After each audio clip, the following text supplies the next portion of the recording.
রনিত এসে এবার বাড়ির সবার সামনে বলে দিল যে সে রূপনারায়ণের ছেলে, তার কাছে যথেষ্ট প্রমাণ আছে।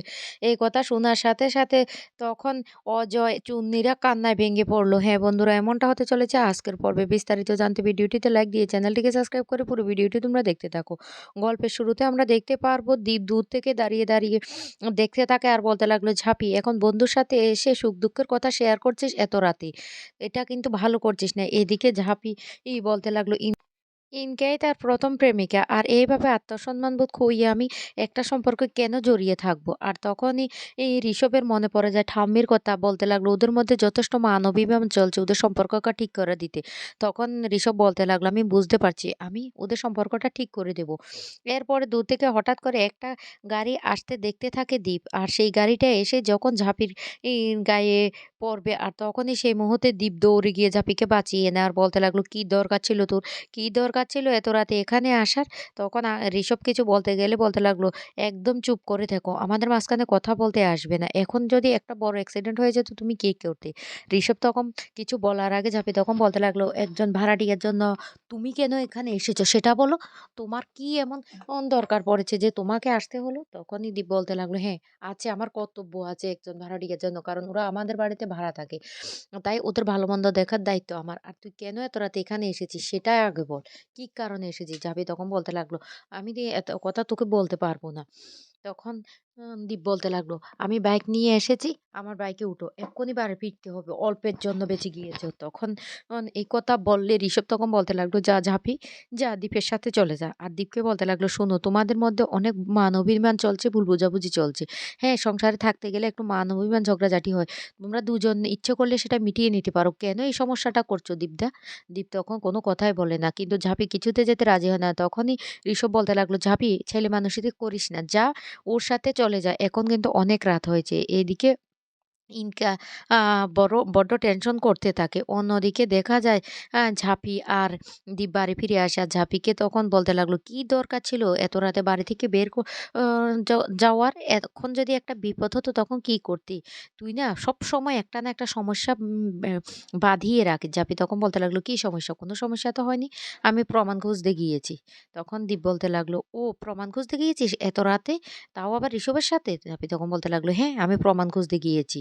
তখন দীপ বলতে লাগলো, "ঠিক আছে, তোর যা ইচ্ছে তুই তাই কর। আমি তোকে কোনো কথাই বলব না। বাইরের ঝামেলা ঘরের মধ্যে টেনে আনাই তো তোর কাজ।"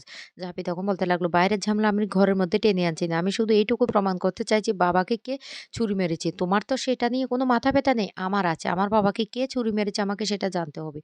এদিকে দীপ ঘরের মধ্যে গিয়ে বারবার সে ইসবের কথাগুলি মনে করতে থাকে আর বলতে লাগলো, "ছি! আমি কেন এসব ভাবছি? ঝাঁপি যা ইচ্ছে তাই করবে। আমার তো ভাবার দরকার নেই। আমি কিছু ভাববো না। আমি আমার কাজটা করি।" তারপরে ল্যাপটপ নিয়ে কাজটা করতে থাকে দীপ। এদিকে ঝাঁপি ঘরের মধ্যে যখন যেতে লাগে তখনই দেখতেই পায় কাকাবাবু দাঁড়িয়ে আছে। আর তখন তাড়াতাড়ি করে কাকাবাবু লুকিয়ে যেতে লাগলে ঝাঁপি তখন বলতে লাগলো, "কাকাবাবু, উপরে একজন আছে। উপরে কিন্তু সবকিছু দেখছে। আর সময়ও কিন্তু আর মাত্র ৩ ঘন্টা বাকি। তোমাকে এখনো সময় দিচ্ছি। আমি কিন্তু প্রমাণ নিয়ে বাড়িতে চলে এসেছি। তুমি কি ভেবেছো আজকে আমাকে গাড়ি চাপা দিয়ে মেরে ফেলবে? কিন্তু সেটা তো হলো না। এই আমার মোবাইলে সমস্ত প্রমাণ আছে। ৩ ঘন্টার মধ্যে সত্যিটা বললে তো ভালো। আর যদি না বলো তাহলে আমি কিন্তু সবার সামনে সবটা প্রমাণ করে দেব।" কাকাবাবু তখন প্রচন্ড ভয় পেতে থাকে আর বলতে লাগলো, "আমাকে আজকে মারার জন্য গাড়ি পাঠিয়েছো সেটা তুমি, সেটাও আমি বেশ ভালো করে জানি।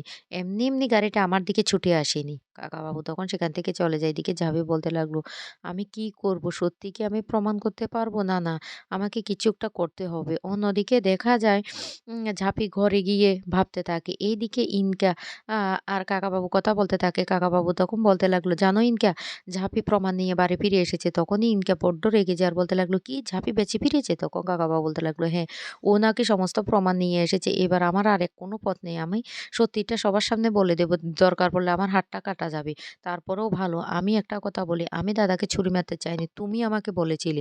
আমি সবাইকে বলে দেব তুমি এই কথাটা বলেছো।" তখন ইনকা প্রচন্ড রেগে গিয়ে বলতে লাগলো, "শুনুন কাকাবাবু, আমিও কিন্তু আপনাকে একটা কথা বলছি।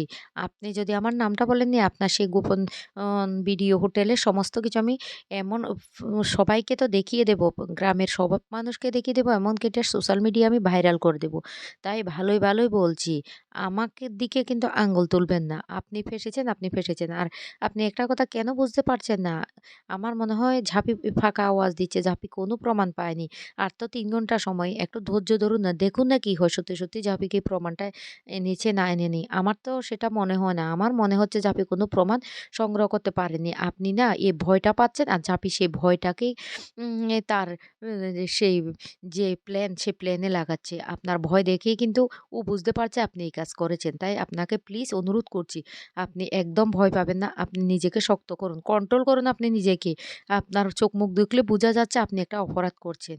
আর ভুলেও আমার নাম সামনে আনবেন না। এদিকে বাড়ির সবাই চা খেতে বসেছে। কাকাবাবু চা খেতে বসেছে কিন্তু ঝাঁপিকে দেখতে না পেয়ে ঠাম্মি বলতে লাগলো, "ঝাঁপি কোথায় রে?" পিসিমণি তখন বলতে লাগলো, "আমার মনে হচ্ছে ছাদে গেছে। না কোনো প্রমাণ খুঁজতে গেছে সেটাই তো বুঝতে পারছি না।" এদিকে কাকাবাবুর হাতে চা দিতে গেলে কাকাবাবু বলতে লাগলো, "আমি চা খাবো না, আমার ভালো লাগছে না।" যা দেখি বাড়ির সবাই অবাক হয়ে যায় আর বলতে লাগলো, "হঠাৎ করে ওর হলোটা কি?" কাকাবাবু তখন বলতে লাগলো, "ঠিক আছে আমি তাহলে বাজারটা করে নিয়ে আসি।" তখনই ঝাঁপি সেই মুহূর্তে সেখানে চলে আসে আর বলতে লাগলো, "দাঁড়ান, দাঁড়ান এত তাড়াতাড়ি আপনি চলে যাচ্ছেন কেন? আপনি যেহেতু নিজের মুখেই কিছু বলবেন না, তাহলে আমি এবার সমস্ত প্রমাণটা সবাইকে দেখিয়ে দিই। ধৈর্য ধরুন, সবটা আমি বলে দিচ্ছি বাবাকে কে মারার প্ল্যান করেছে। অজয়, এই পেন ড্রাইভটা টিভিতে সেট করে দাও তো। অজয় তখন বলতে লাগলো, "এতে কি আছে?" তখন জাভি বলতে লাগলো, "এতে বাবাকে যে ছুরি মেরেছে তার সমস্ত প্রমাণ আছে। আর তুমি সেটা সেট করে দাও।" তখন অজয় সমস্ত সেট করে দিলে জাভি তখন রিমোটটা হাতে নিয়ে বলতে লাগলো, "এই তো, এক্ষুনি সবাই দেখতে পারবে যে কে বাবাকে ছুরিটা মেরেছে।" তখন ইনকা বলতে লাগলো, "আমারও বড্ড টেনশন হচ্ছে।" কিন্তু হঠাৎ করে কাকাবাবু বলে উঠে, "আমি, আমি, আমি এই দাদাকে ছুরি মারতে লোক পাঠিয়েছি।" এই কথা বলার সাথে, সাথে ঠাম্মি প্রচন্ড রেগে যায়। ঠাম্মি গিয়ে চড় মারে সেই কাকাবাবুর গালে। আর বলতে লাগলো, "এটা কি করে করতে পারলে?" এদিকে দীপ তখন বলতে লাগলো, "কাকাবাবু, তুমি আমাকে কোলে পিঠে করে মানুষ করছো। তুমি এত বড় জঘন্য কাজটা কি করে করতে পারলে? আমার না বিশ্বাস হচ্ছে না। ১ম দিনও ঝাঁপি বলেছিল কিন্তু আমি বিশ্বাস করিনি। তুমি এই কাজটা করতে পারলে?" এদিকে অজয় চুন্নিরও কান্নাকাটি শুরু করে আর বলতে লাগলো, "বাবা তুমি এতটা নিচ কি করে করতে পারলে? যে জেঠু আমাদেরকে মাথার ছাদের মতো অ আগলে রেখেছে আর সে জেঠুকে তুমি মারতে চেয়েছো? এটা হতে পারে না।" এদিকে ঝাঁপির শাশুড়িও রেগে গিয়ে সেই কাকাবাবুর গালে চড় মেরে বলতে লাগলো, "ছি! আমার লজ্জা করছে।" এদিকে কাকাবাবুর স্ত্রী খুব কান্না করে বলতে লাগলো, "আমি কোন জন্মে কোন পাপ করেছিলাম সেই পাপের জন্য আজকে আমার এই ফলটা ভোগ করতে হচ্ছে।" ঝাঁপি তখন বলতে লাগলো, "হ্যাঁ, বলো। এটা তুমি নিজের বুদ্ধিতে করোনি। কে তোমাকে শিখিয়ে দিয়েছে? কার কারণে তুমি এই কাজটা করেছো বলো। বলো কেন? কি এমন কথা তুমি লুকিয়ে যাচ্ছ?" কাকাবাবু কিছু বলার আগে তখন রনিত চলে আসে। রনিত এসে বলতে লাগলো, "কি বলবে উনি? আমিই সবটা বলছি। কি বলবে? এই ঝাঁপি তুই না অনেক বড়, বড় কথা বলতি। দীপ সরকার বাড়ির ছেলে। এখন থেকে আমিও সরকার বাড়ির ছেলে।" তখন রীতিমতো সবাই চমকে যায়। তারপরে রনিত হঠাৎ করে বলতে লাগলো, "এই রূপনারায়ণই হলো আমার বাবা। সেটা আমি জেনে গিয়েছি। জিজ্ঞেস করো তোমার বাবাকে, তোমার বাবা সত্যিটা বলে দেবে।" তখন ঠাম্মি বলতে লাগলো, "কি? এটা কি বলছে রনিত?" তখন রনিত বলতে লাগলো, "হ্যাঁ, ঠাম্মি আমি এই সরকার বাড়ির ছেলে। যাবি তোর অনেক বড় অহংকার না দীপকে নিয়ে? এবার বুঝ। আমি সরকার বাড়ির ছেলে। দীপ যা, আমিও তা।" তখন ঝাঁপি অনেক অপমান করে বলতে লাগলো, "দীপের পায়ের নখের যোগ্যও তোমার নেই। বুঝতে পেরেছ? শুধু সরকার বাড়ির ছেলে হলে হয় না। তাদের মধ্যে মানসিকতাটাও না থাকতে হয়। দুজনের মানসিকতা ২ রকমের।" এদিকে জেঠিমা বলতে লাগলো, "না, এটা হতে পারে না।" তখন রূপনারায়ণ বলতে লাগলো, "এই তুই এসব কি বলছিস কেন?" তখন রনিত বলতে লাগলো, "কেন? তুমি আমাকে চিনতে পারছো না? আমি তোমার